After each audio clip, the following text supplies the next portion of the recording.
actor, writer, comedian. I guess you could fill in all kinds Philosopher. of lives. Yeah, there you go. Carlos Mencia coming to Pueblo for Saturday night man, Latin Comedy Jam. It's been forever, man. Yeah. I was going to ask you, have you been to Pueblo before?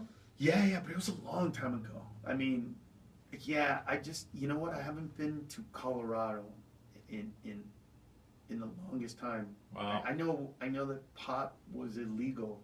Well, that was just a couple of years ago, though. Yeah, that was what, 2 years ago, 3 years ago. Yeah, something. Yeah, like but that. for me, that's a long time because I normally go to cities once a year. Oh, do you really kind of Wow. a Up tour until thing? then, I used to do it about every 8 months. I would either come to Colorado Springs, definitely to Denver, like every 8 months. Excellent. But then what happened was they opened up an improv, and I used to work the improvs everywhere else, but here, or at least there in Denver, it used to be the Comedy Works. But then once the improv opened up, they were like, "We give you so much work at all other improvs. We want you to work that one." You're our guy now. Yeah, and I said, "Yeah, I can't do that." So I just stayed away from the market because I didn't want to betray anybody. So Sure. it was one of those things where it was like, "Oh, I like your daughter, but she's your daughter." You got to draw the line somewhere. Yeah, exactly. So I'm like, I can't do it. That's not going to show up. So well, welcome to Pueblo then. Anyway. Yeah, I'm really happy to be back. I tweeted about that yesterday. I was just so excited. I literally was at the airport, just like I literally sat down and just kind of reminisced about how much fun I've had coming here, and because every time I come to Pueblo, I get the same thing. I hang out for a minute, then I maybe go get a haircut or something, and everybody that sees me, "We got to take you to the best Mexican restaurant, the best Mexican restaurant ever." I'm like, guys, seriously? You think I came here to get Mexican food? Get the best, and then one person was like, "We got an Italian restaurant." I'm like, let's go there. That's where I want to go. Everybody's asking for Mexican. I want Italian. You want Italian. Or whatever it is, something different. Yeah, something good different. stuff. Latin Comedy Jam, so when you tour, is it generally with the Latin Comedy Jam? Or? No, man. I had done Latin comedy jams or shows like this of this nature a lot when I was younger, and then I was kind of one of the emissaries of these types of shows where we do a lot of Latinos in one show, and then it got to a place where it was like I just kind of was doing my own thing, and then recently I was approached to like do this again. I was like, you know what, I want to celebrate that, so let's do it. So Good deal. yeah, it's fun. It's really fun to be a part of a show that's seemingly bigger than just you. So that's a good thing. Comedy Central and different things like that, man. You got some weight on you there, you know? Yeah, I know, man. I've had a really good life, man. Okay. I've had a really good life. It's been magical, and yet, you know, I'm very fortunate that even though I'm living it, I still am blown away by it. It's funny. A friend of mine came to the house the other day. He's a really old friend of mine, and you know, when you're a friend of mine and we're really friends, time is not of the essence for us. Right. I can see you every day for a year and not see you for 5 years, and when I see you again, pick it right up where you left. yeah. And I hadn't seen him in about 10 years, and I was just, you got to come to the house. We got to hang out. We got to shoot some pool. And he came to the house, and the gates opened up to drive in, and he could not stop laughing. But it was laughter like, I can't believe this is your life. This is your house. Are you crazy? And to me, it was just like, wow, I don't look at it like that. I just, you know, this is my house. How life this is is now, yeah, but I'm very grateful about it. It's just, he just took me back to where I used to be. And it was like, oh, wow, I forgot that I'm just this immigrant from Honduras who, you know, when I was young, I got picked on by the Mexicans because I wasn't from Mexico. And then I'd have to bring my mom out and go, well, she's Mexican. And then everybody would be like, oh, if his mom's Mexican, he's Mexican. He's okay. Yeah, exactly. And it was always like a fight, you know what I mean? I remember when I would first, because my dad used to listen to country, you know, back in the old school days. And I remember when it was actually country music. Yeah, before it got poppy, before you know, before somebody came out and said, Jesus, take the wheel. And I'm like, why are you letting go of the wheel?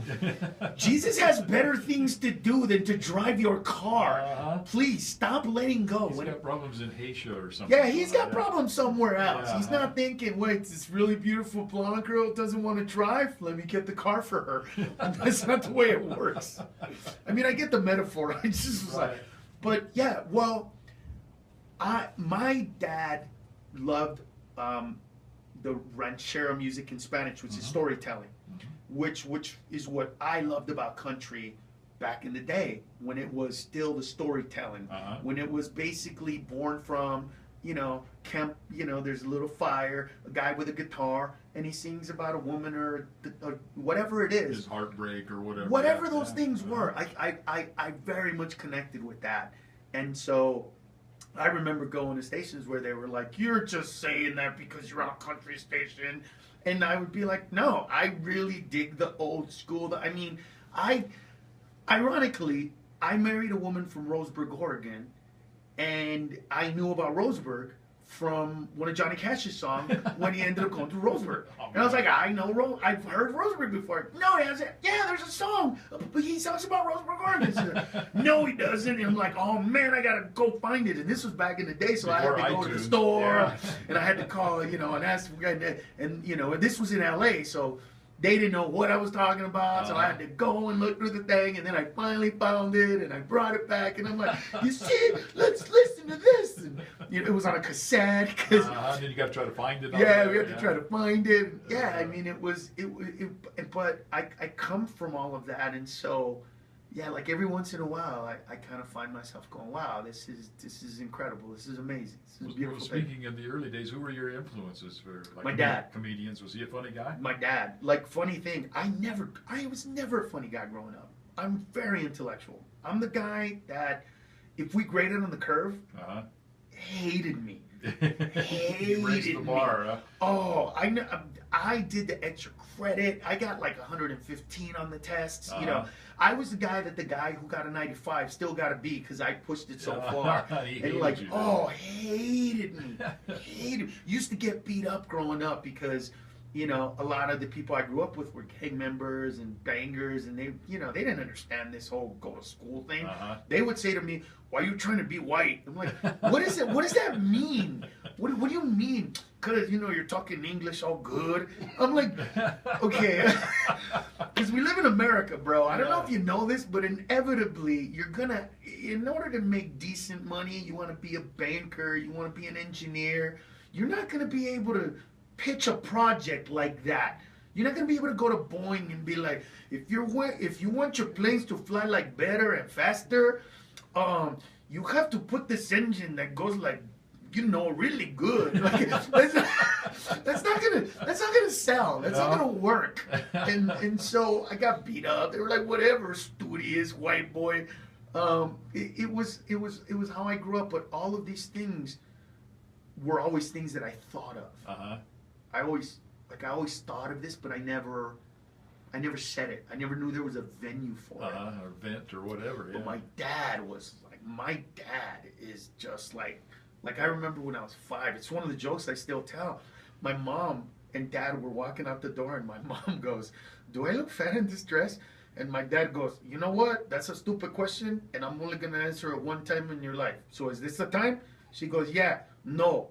You look fat in everything. Stop asking stupid questions. And don't get mad at me. I love you because we're going to dinner and I'm going to feed you where you're going to get fatter. And I still love you. So leave me alone.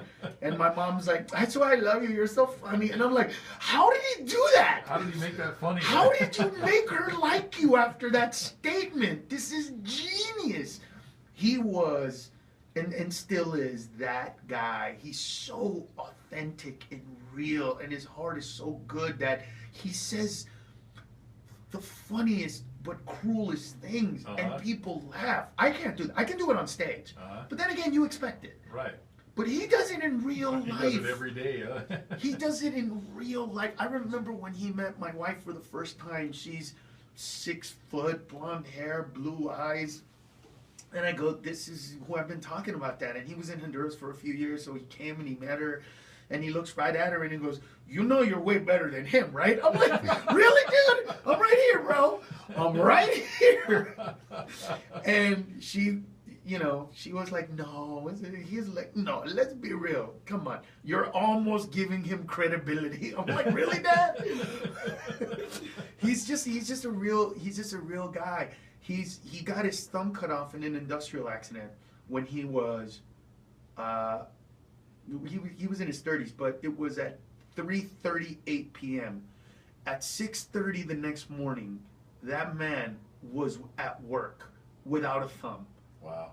Never missed. I mean, he only missed a few hours of that day that I know of. And next day, here's a man who I love so much, but I hate because I can't complain. I could never complain growing up. That's why if you see my comedy, I never complain. And people go, why not? I couldn't. I can't. One time I called my dad because I had to get a cortisone shot in my throat because I was doing this big tour and we had like 20 shows back to back and I lost my voice.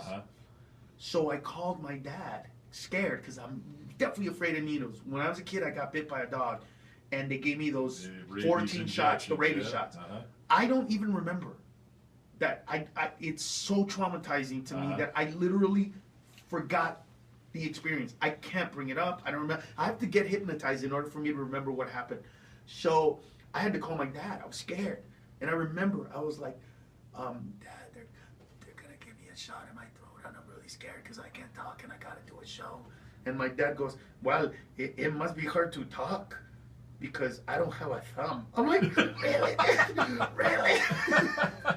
It's like, no matter what, I can't. And he was that guy that just drove me to do this. So what happened was I would see things in real life. I would go to work. I'm going to work full time, going to a school for engineering full time. Okay. And I would stay up late at night studying or watching TV, and I would go to work the next day and go, can you believe what they said on the news? Can you believe that this person said that? Can you believe, you know? And they were like, dude, you are so funny. I'm like, I'm not trying to be funny. This is embarrassing what they said. You know, they were like, no, you don't get it. You're funny. And there was this guy named Joe who's miserable, hated life, hated his wife, hated his kids, and just a miserable guy. And he came up to me one day and he was like, you make me smile. You're really funny.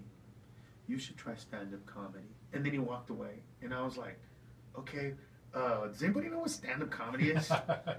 So I started, you know, checking out what it is. And I went to a comedy show. And I remember going, I could do that. Everything I think is what they're saying. I just have to learn how to perform. That I don't know how to do. But I know I could say what they're saying because I've been thinking stuff like that forever. And that's when it started. That's when I just started, like, you know, poking stuff out of my mind. And the thing is, the thing I get the most is from people is like, man, I thought I was the only one that was thinking that. And people feel like they're not crazy, but I'm also unfiltered.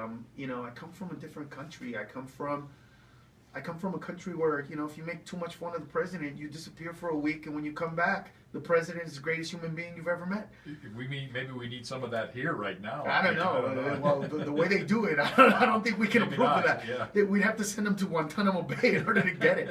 But yeah, it's a whole different experience. But and you called it as you saw it when I was growing up, you know. But we had a lot of kids. There was a difference. You know, back when I was growing up, you had 4 or 5 kids. And if one of them was not that smart, you could accept it because you got 3 others to balance out the equation. Hopefully one of them's really smart. Right, exactly. Today we got 1 kid, and he's dumb. We don't accept it. It's all on him. So we take him to a doctor to see if there's a pill to ungoofify him or something. And it's just a whole different mentality of non-acceptance, you know, and this whole mentality of anybody in America can do anything. Within reason. Right. Within reason. Not everybody can be president. No. You know, but everybody thinks that they can. And we tell our kids. Yeah. You could be president. Like my son told my friend told his son, you could be president. And I was like, what are you doing, dude? That kid is nowhere near smart enough to be president. Why are you saying that? And he goes, why does it matter? I goes, it matters because I get crappy service at McDonald's from your kid in the future because even though he works there, He's mad at me because in his head he's like, you know, I was supposed to be president. Well, I don't know who told you that. But you work at Mickey D's, you burn the fries even though the machine tells you when they're ready. What does that tell you about your mental capabilities? That the machine goes ding when they're ready and you still burn them. Pavlov's dogs would react to the ding. You don't. That says something about you. And you know, somebody will call up and say, oh, he's so mean and rude and blah, blah, blah. But here's the thing. I'm an immigrant. I came here with nothing. I'm a millionaire. We have a black president. Whatever your excuse is, it's not getting past me. So go complain to somebody else. I'm just not the one. And my dad is where all that is born. Sure. I mean, he's the comedy side of it. He's the brilliant side of it. He's you know, if I hear somebody say, you remind me of your father, like I want to tear up now. That's the most amazing compliment I get. That's it. I don't want to be like Robin Williams or Eddie Murphy. I respect them. I mean, without them, where would we be? Sure. You know what I mean? All of these guys. Dan Windley, Larry the Cable Guy. I mean, those buddies of mine, I respect them immensely, but I don't want to be like them. I want to be like my dad. And, you know, I don't think that enough people have that influence anymore. I can tell that's all true compassion coming from you. That's too. real, man. I mean, I don't know. I don't even have to write jokes anymore. When you have, you know, Sanders telling everybody that everything is gonna be free and nobody has to pay for anything. Are you crazy, dude? And then, you know, people believe that. And then on the other hand, you got this guy saying, I'm going to build a wall and Mexico is going to pay for it. Oh, yeah, they're waiting for the phone call right now. Mexico, he's like, what? What's that money for, Mr. President? The phone call for the wall? We're going to pay for it, no problem. Like, it's just... material everywhere for you then. Well, here's what's interesting.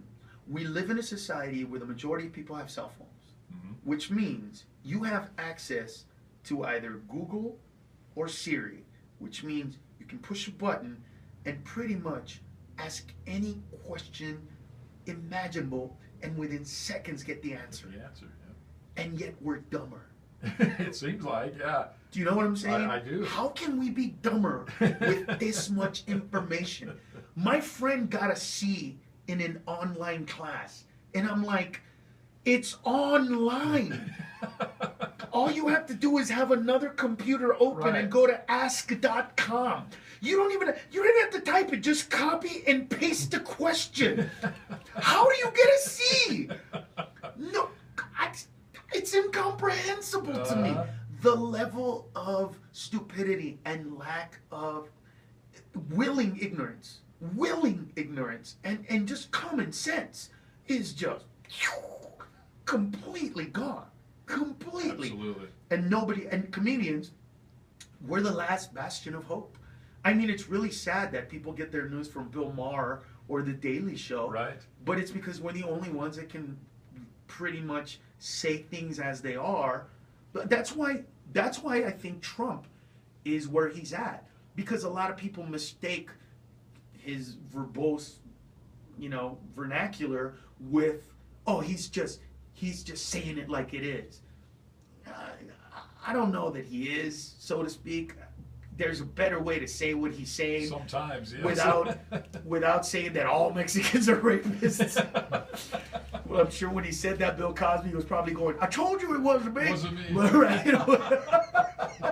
But I mean, you know, at the end of the day, I love my country and I want the best for it.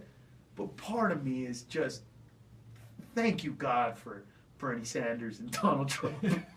For the material. Thank you for the material. I wish one of those guys became president so that America could really see, you know, the dangers of picking a regular person for that job. It's an exceptional job that should be for an exceptional human being. And I don't think we're seeing that anymore. I think, you know, there's a lot of mediocrity, and we're okay with it. And we don't respect it. Right. We don't respect the presidency anymore. We were talking about that on the way here in the car. Ever since the sex scandal with Clinton, the presidency, not the president, the presidency itself is not respected on the level that it should be. This is the greatest country in the world, and to earn the honor and privilege of leading this great nation in that respect, it should be held to a higher standard. If the president of the United States ever asked me to perform or do anything, I would do it. President. Just because it's the president. I don't care who it is. Yeah. If it was Trump, I would do it. I couldn't agree with so much of what comes out of his mouth. I mean, come on.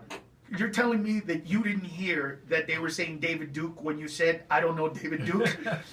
I mean, come on. You don't know what the KKK is? You can't. I gotta do a little research on this organization. Yeah, it's the KKK, not the Mexican version, which is KKK, which is really what. That's not what he was talking about. But I mean, like I said, there are people that, and for me, what I don't ever want to do is I don't vote on purpose because I don't want to be tied to a candidate. I want to be able to make fun of whoever's in office, whoever's there. I don't care which one of you it is. So you're neutral, is what you're saying. Yeah, I try, and I purposely stay away from that stuff so I can make fun of it. But it's astounding to me, the lack of intelligence and common sense in this country. I'm sure you see it every day. Absolutely. I'm sure you hear it. Absolutely. We can't make fun of the colors. We see it on Facebook all the time. Oh, there it is. Gosh, you see it all the time. Well, there's the most ignorant. Oh, those are the most ignorant people because they're behind this computer, and you know what I mean. They're guys that have never been laid in their entire lives. Talking about, let me tell you how I get girls. Well, it's not by living with your mom when you're 25. I'll tell you that much, bro.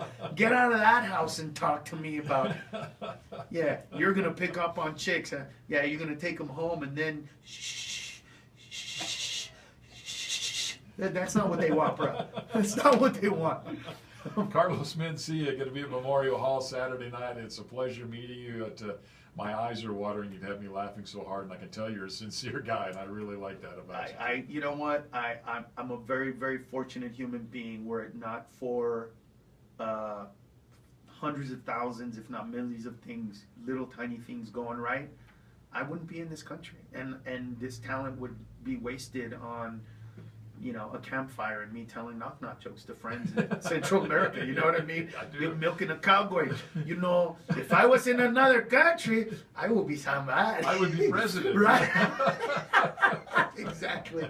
Carlos Mencia, thank you so much for coming in. Thank you, certainly buddy. appreciate it. Appreciate it.